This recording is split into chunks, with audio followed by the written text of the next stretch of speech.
अंकिता हत्याकांड मामले को लेकर कांग्रेसियों का धरना प्रदर्शन।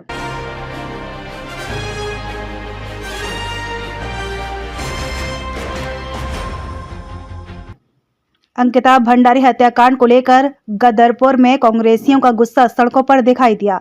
न्याय की मांग को लेकर कांग्रेस ने विशाल जुलूस निकालते हुए तहसीलदार के माध्यम से राज्यपाल के नाम ज्ञापन सौंपा। अंकिता भंडारी को इंसाफ दिलाने की मांग को लेकर गदरपुर में कांग्रेस कार्यकर्ताओं का हुजूम उमड़ पड़ा। जुलूस विभिन्न मार्गों से होते हुए तहसील परिसर पहुंचा, जहां जोरदार नारेबाजी के साथ धरना दिया गया। प्रदर्शन में नेता प्रतिपक्ष यशपाल आर्य, उप नेता प्रतिपक्ष भुवन कापड़ी, विधायक गोपाल सिंह राणा, विधायक आदेश चौहान सहित कांग्रेस के कई दिग्गज नेता मौजूद रहे।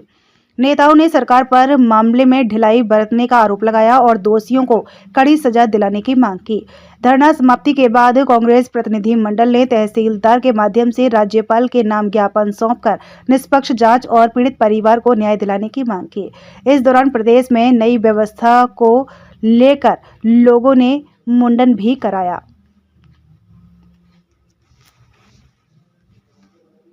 देखिए, भारतीय जनता पार्टी की सरकार ने जिस दिन अंकिता हत्याकांड हुआ और वो चर्चा पर आया, तो सबसे पहले भारतीय जनता पार्टी की सरकार ने उन नेताओं को, उन सफेदपोशों को, उन अपराधियों को संरक्षित करने के लिए सबसे पहले उस कमरे में बुलडोजर चलवाया जिस कमरे में साक्ष्य मिलने की उम्मीद थी। जो कमरा अंकिता का था, उस कमरे में जो है बुलडोजर चलाने का काम किया।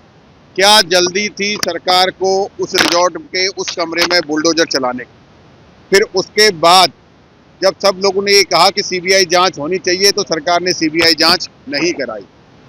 सरकार की जो भी एजेंसी, चाहे बलात्कार के मामले में हो, चाहे भर्ती घोटाले के मामले में हो, जहां जहां आप देख रहे हैं भाजपा से जुड़े हुए नेताओं के नाम आते हैं, कमजोर लचर पैरवी के कारण वो छूटकर फिर 2-4-6 महीने में बाहर आ जाते हैं। ये आपने देखा होगा, भर्ती घोटालों में भी बड़े वो दावे करते थे हमने अपराधी अंदर डाल दिए, लेकिन दूसरे पेपर से पहले वो छूट गए, फिर पेपर लीक हो गया। ऐसे ही लगातार महिलाओं पर अपराध होता रहा, चाहे चंपावत के मंडल अध्यक्ष की बात हो, चाहे नैनीताल डेयरी के अध्यक्ष की बात हो, चाहे सल्ट के मंडल अध्यक्ष की बात हो, चाहे रुड़की के भाजपा नेता की बात हो।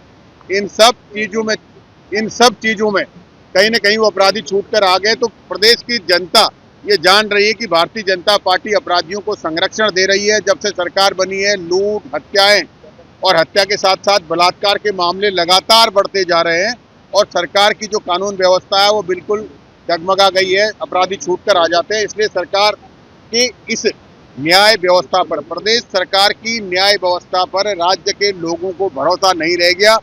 इसलिए वो अंकिता हत्याकांड की सीबीआई से जांच की मांग कर रहे हैं।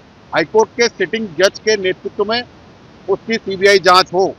अगर भारतीय जनता पार्टी के नेता उसमें शामिल नहीं है, कोई सफेदपोश नहीं है, वीआईपी की बात जो शुरू से हो रही है जिसे वो कमरा बता रहे हैं, तो फिर सरकार को किस बात का डर है सीबीआई कराने में? सरकार क्यों संकोच कर रही है, क्यों घबरा रही है? क्यों, जब राज्य का पूरा आवाम, राज्य की सारी महिलाएं, हर व्यक्ति ये चाहता है कि अंकिता हत्याकांड की सीबीआई जांच हो, तो सरकार क्यों परहेज कर रही है? सरकार जनता के जो इच्छा है उसको पूरा क्यों नहीं कर रही है? क्यों दूध का दूध, पानी का पानी क्यों नहीं करना चाह रही? सरकार कहीं ना कहीं किसी को संरक्षित कर रही है, इसलिए सीबीआई से कतरा रही है। मैं पहाड़ के चेल छू, पहाड़ की बेटी हूँ मैं। हमने मजबूती सीखी है इन पहाड़ों से। हमारी माँ ने ना, जब हम छोटे थे ना, दराती पकड़ा देती थी, बेटा जा घास काट के ला। लेकिन ये हमको मजबूर कर रहे हैं अपना गला कटवाने के लिए। हम ये बात एक सिर्फ अंकिता भंडारी की नहीं है। वो बच्ची किस तरीके से उसके माँ बाप ने उसको पढ़ाया होगा, उस योग्य बनाया होगा कि वो आगे बढ़े, माँ बाप का अपने खुद भी सक्षम हो और माँ बाप का भी पेट पाले। उसके लिए भारतीय जनता पार्टी के जो नेता थे, गट्टू भट्टू जो भी आप कह रहे हैं, उन्होंने उनसे स्पेशल सर्विस मांगी और जब उस लड़की ने मना करा तो उसकी हत्या कर दी गई। ये वाकई बहुत शर्म की बात है। हमारा उत्तराखंड देश देवभूमि है, यहाँ देवताओं की पूजा होती है। बेटियों का यहाँ पर देवी का रूप माना जाता है और आज आपने यहाँ की देवी को छेड़ दिया है। आपने यहाँ की बेटी को, क्या कहते हैं, आज जो आप दुष्कर्म उस बच्ची के साथ कर रहे हैं, ये आपको जो एक आज माहौल दिख रहा है, ये बहुत जल्दी आक्रोश का सैलाब बनेगा अगर इस बच्ची की सीबीआई जांच नहीं की गई। ये सिर्फ एक अंकिता भंडारी नहीं, ये तो हमारे सामने एक केस आ गया है। यहाँ पर न जाने कितने केस भाजपा सरकार में हो रहे हैं जिनको दबाया जा रहा है। क्या नाम आपका? मेरा नाम पूजा सिंह, महानगर अध्यक्ष। बिटिया को न्याय दिलाने की हमारी जंग है।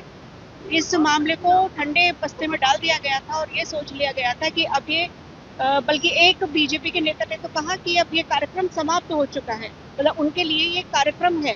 एक बिटिया की जान चली गई, उसने अपनी अस्मिता को बचाने के लिए, अपने स्वाभिमान को बचाने के लिए अपनी जान दे दी, लेकिन वो स्पेशल सर्विस वाली चीज को उसने स्वीकार नहीं किया। आज हमारा फर्ज बनता है, हमारा धर्म बनता है, ये देवभूमि है, ये हाट कालिका माता की धरती है, यहाँ एक बेटी के साथ अन्याय हुआ है, उसकी आत्मा के प्रति हमारा ये फर्ज है कि हम इस जंग को जारी रखें तब तक जब तक असली दोषियों को सजा ना मिले। आपका नाम क्या? मैं डॉक्टर दीपिका गुड़िया आत्रे, पूर्व सांसद शत्रुघ्न गुड़िया जी की मैं पुत्री हूँ और मैं कार्यकर्ता हूँ पार्टी की। देखिए, 18 सितंबर 2022 अंकिता भंडारी जो पहाड़ की बेटी थी, उत्तराखंड की बेटी, उसकी हत्या कर दी जाती है और तब भी हमने राज्य सरकार से लगातार दबाव बनाया कि इसकी सीबीआई जांच होनी चाहिए